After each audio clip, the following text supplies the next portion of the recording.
സ്റ്റുഡൻസിന്റെ ഇടയിൽ പൊതുവെ കേട്ടുവരുന്ന ഒരു ഡൗട്ടാണ് ഗവൺമെന്റ് യൂണിവേഴ്സിറ്റി ആണോ പ്രൈവറ്റ് യൂണിവേഴ്സിറ്റി ആണോ ബെറ്റർ എന്നുള്ളത്. അല്ലെങ്കിൽ ഗവൺമെന്റ് യൂണിവേഴ്സിറ്റിയിൽ പഠിച്ചു കഴിഞ്ഞാൽ സർട്ടിഫിക്കറ്റിന് വാല്യൂ കൂടുതലുണ്ടോ എന്നുള്ളതൊക്കെ.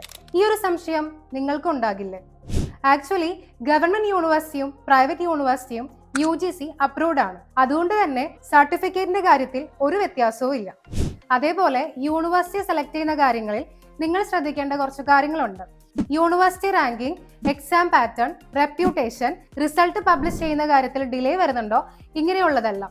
അതേപോലെ ശ്രദ്ധിക്കേണ്ട മറ്റൊരു കാര്യമാണ് ഇൻഡസ്ട്രി നീഡ്സിനോട് ചേർന്ന് നിൽക്കുന്ന അപ്ഡേറ്റഡ് ആയിട്ടുള്ള സിലബസ് ഫോളോ ചെയ്യുന്ന യൂണിവേഴ്സിറ്റി സെലക്ട് ചെയ്യുക എന്നുള്ളത്.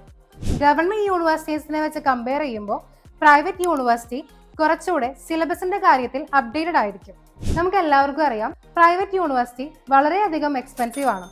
സോ ഒരു യൂണിവേഴ്സിറ്റി സെലക്ട് ചെയ്യുമ്പോൾ നമ്മുടെ ഫിനാൻഷ്യൽ സ്റ്റെബിലിറ്റി അനുസരിച്ച് അഫോർഡബിൾ ആയിട്ടുള്ള യൂണിവേഴ്സിറ്റി സെലക്ട് ചെയ്യുക.